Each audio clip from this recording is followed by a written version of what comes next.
The pantheon of Olympus, a bedtime tale of gods, power, and secrets.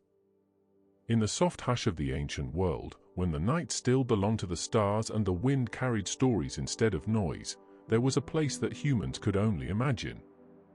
A high, mist-wrapped summit that never knew winter, where the air was always clear and the light was always golden. This was Olympus, the home of the gods, a realm not quite a place, but a state of power and presence.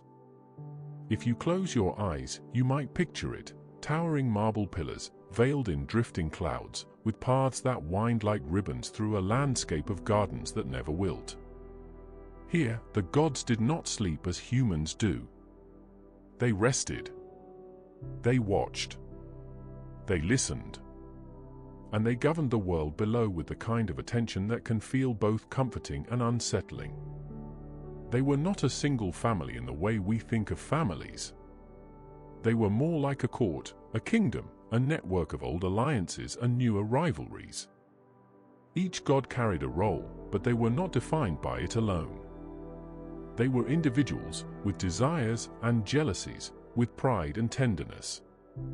They could be kind, they could be cruel. They could be capricious, and they could be wise. Most of all, they were immortal, and immortality has a way of making every argument last forever. And so, if you're ready, let us step into this world where power is ancient, and the stories are older still. The old gods and the new. Before Olympus rose to its high place, there was a different order.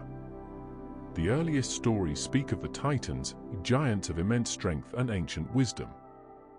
They were not evil, they were simply older, their reign was vast, their rule deep, and their world felt like the kind of place that could last forever. But time has always been the greatest rival to every empire.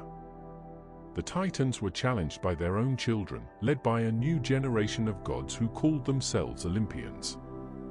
It was a rebellion that felt like a shift in the seasons, the old giving way to the new, the ancient order bending to a younger, more restless one.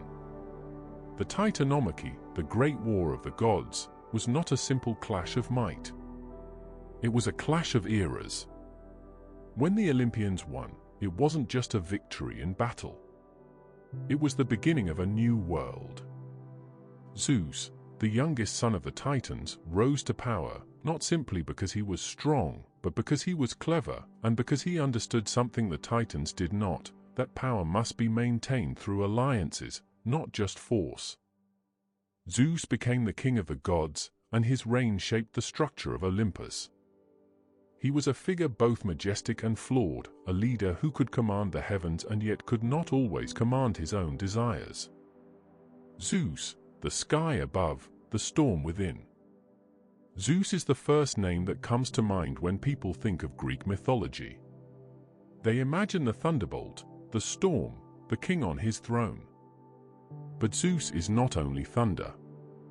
He is also the weight of responsibility, the burden of ruling a court of immortals who are never quiet. His palace was said to be the highest place in the world, where the sky meets the mountain, and where clouds gather like servants. There, Zeus sat in a calm that was rarely permanent. He could command the weather, yes, but he could also command fear. The lightning he wielded was not merely a weapon. It was a reminder of his power. Yet even Zeus, the greatest of gods, had a weakness that followed him like a shadow, his desire. It was a weakness that caused the most trouble, and it was the root of many stories that people have passed down through generations. Zeus's relationships were not simple. He was married to Hera, goddess of marriage and family, and their union was both powerful and turbulent. Hera's love for Zeus was fierce, but it was also deeply wounded by his infidelity.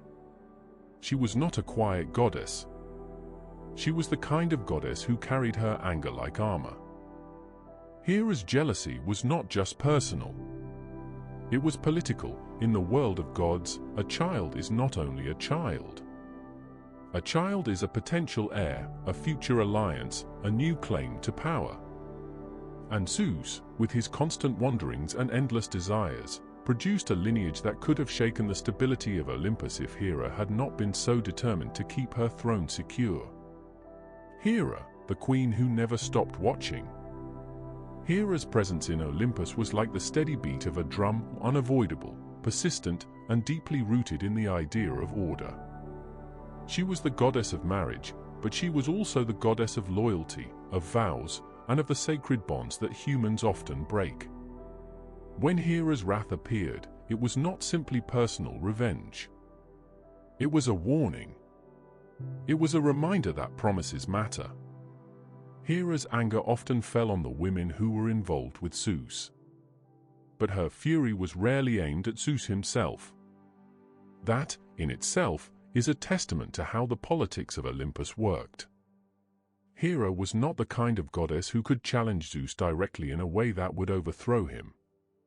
Instead, she controlled what she could: the family, the alliances, the reputation. She became the force that made sure Zeus did not forget the consequences of his actions. But Hera was also capable of tenderness. She was a mother to gods and mortals alike, and her love could be protective. She was the kind of queen who would defend her realm with fierce loyalty, even if the world saw her as bitter. In a way, Hera's story is one of a woman who had power, but not enough freedom. Her power was tied to the institution of marriage, and yet marriage was also the source of her greatest pain. Poseidon, the sea's unstable majesty. If Zeus ruled the sky, then Poseidon ruled the sea. Poseidon's world was different. The ocean is not calm, and neither was he. His power was immense, and his mood could change with the tide. He was the god of the sea, earthquakes, and horses, three things that carry a sense of raw, unpredictable energy. The sea is not a place of rules. It is a place of force. And Poseidon embodied that force. He was not as concerned with politics as Zeus. Poseidon's power was more elemental. He could create storms, shake the earth, and flood the coastlines. His anger could be devastating. Yet he was not a villain. He was simply a god who represented the sea's nature, beautiful, dangerous, and always changing. Poseidon's relationship with Zeus was complex. They were brothers, but they were also rivals. Zeus held the throne, but Poseidon was not content to be second. Their rivalry was not constant warfare, but it was a quiet tension that always existed beneath the surface. Poseidon was also deeply proud. He was not the kind of god who would accept being ignored. If Zeus's rule ever felt like it was limiting Poseidon's power, the sea god would not hesitate to make his presence felt. Hades, the quiet king below. Then there is Hades, the god of the underworld. Hades is often misunderstood. In modern imagination, he is the dark figure, the villain, the ruler of the dead. But Hades is not evil. He is simply the keeper of the realm where life ends. He is the god of what comes after. Hades's world is quiet, but not empty. It is a place of shadows and silence, where the dead move in slow procession and where the river Styx runs cold and steady. Hades is not a god who seeks attention. He does not demand worship in the way Zeus does. He does not rule with thunder or storm. He rules with order. Hades's position in the pantheon is one of stability. He is not a rival to Zeus in the way Poseidon can be. Hades does not seek to overthrow Olympus.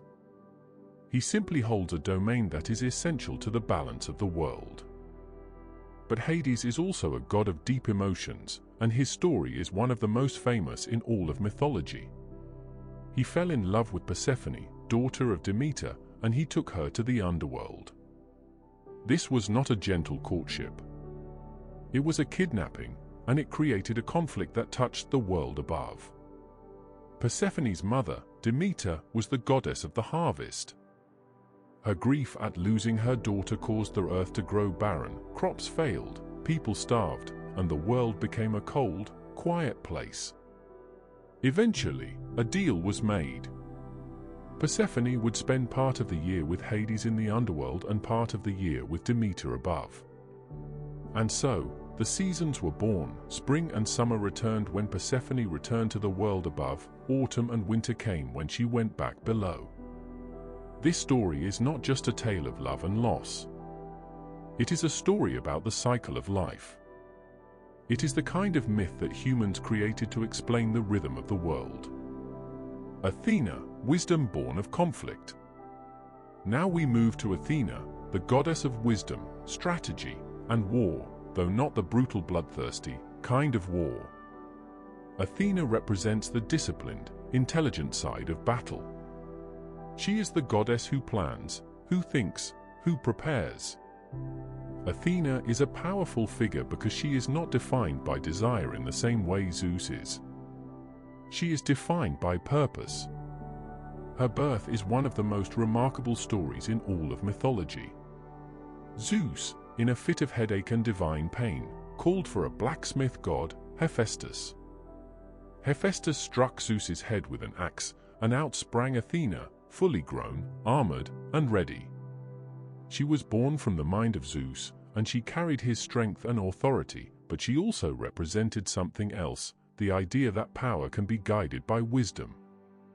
Athena's politics were rooted in strategy. She often sided with heroes, not because she was a goddess of humans, but because she respected courage and intelligence. She was the patron of cities, the protector of law and order, and she was a goddess who valued the stability of civilization. Athena's relationship with other gods was complex. She had a particular rivalry with Poseidon, who competed with her for patronage of Athens. Athena won the contest by gifting the city the olive tree, a symbol of peace and prosperity. Poseidon's gift was a saltwater spring, powerful, but not as useful. This rivalry shows how the gods could be political without war, and how their conflicts could shape human civilization.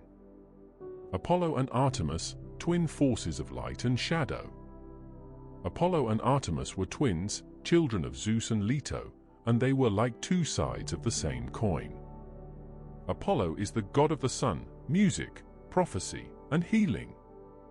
He is a figure of light and clarity. His presence is bright and clean, like sunlight on water. He is the god of reason, of art, of prophecy. He is the one who can speak through the oracle at Delphi, and his voice carries the weight of truth. Artemis, on the other hand, is the goddess of the hunt, the wilderness, and the moon. She is a figure of the wild, the untamed. She is the protector of animals and the guardian of young women. She is a goddess who values independence and purity. Their relationship is one of balance. Apollo brings light and order, Artemis brings the wild and the untamed.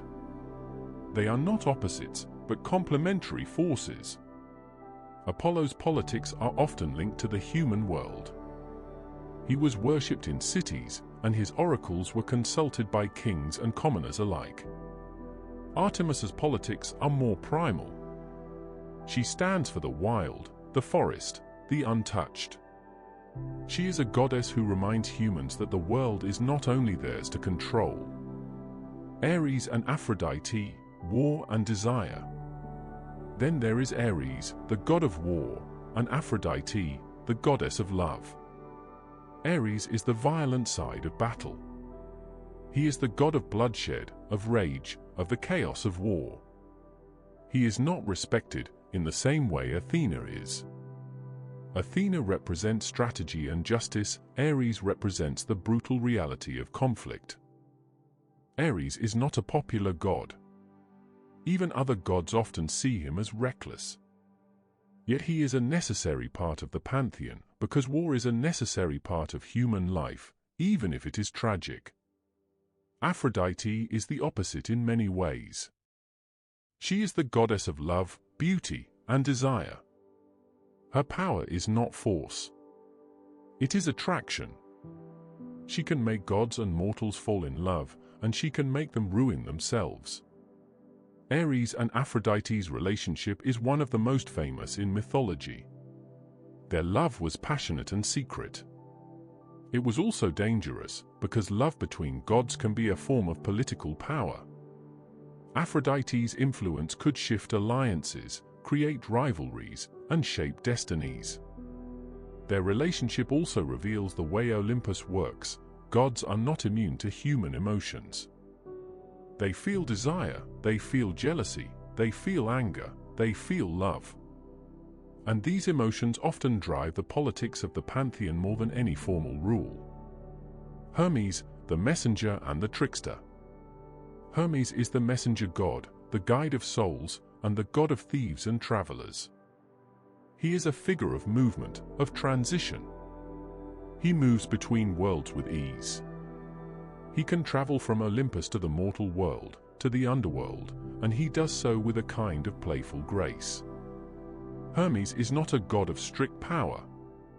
He is a god of opportunity. He is the one who can slip through cracks, who can find loopholes, who can carry messages that change the course of events. He is also a trickster, which makes him unpredictable. But his unpredictability is not necessarily evil. It is simply the nature of someone who exists between worlds. Hermes represents the idea that the world is not a single thing, it is made of layers, and sometimes the most important events happen in the space between. Hephaestus, the blacksmith who forged the world.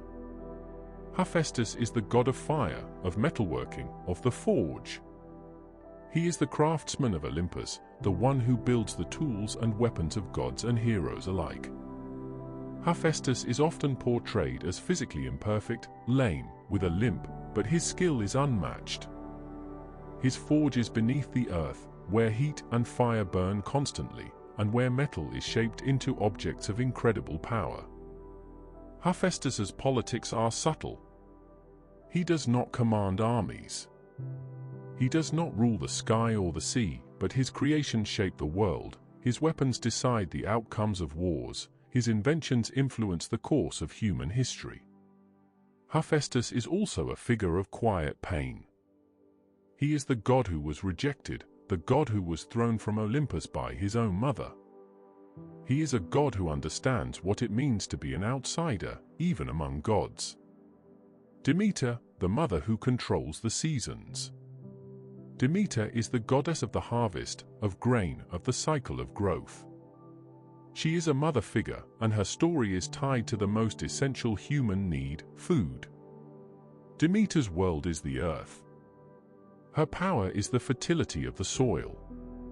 She is the goddess who makes sure that crops grow and that people can survive. Her politics are deeply tied to the human world, because humans rely on her.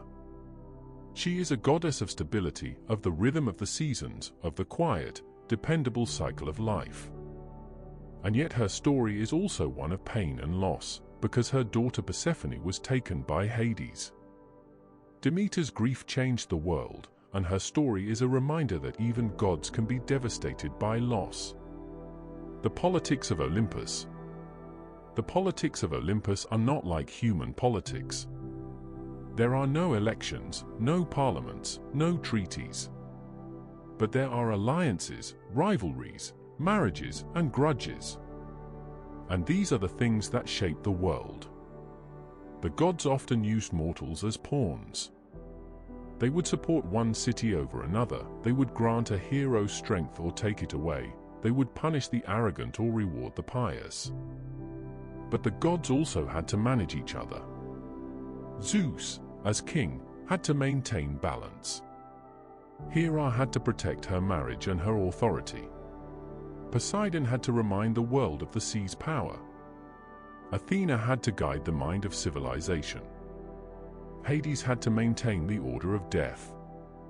And all of them had to live together in a world where immortality meant that every argument could last forever. The gods were not only rulers. They were also storytellers.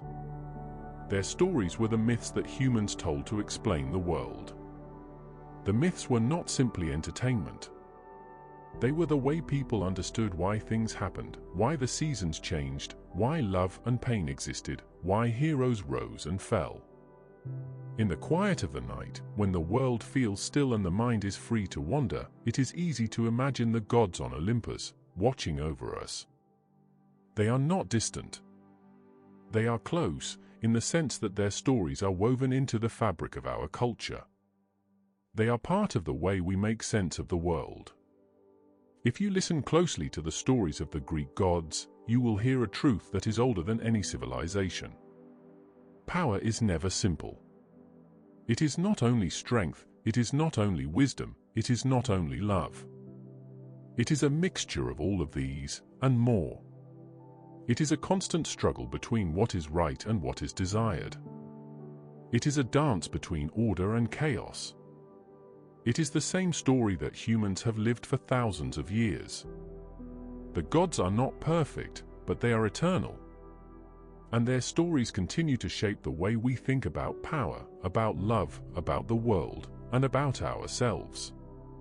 So as you close your eyes, imagine the golden light of Olympus fading into the night, the gods settling into their thrones, the wind carrying their whispers down to the world below.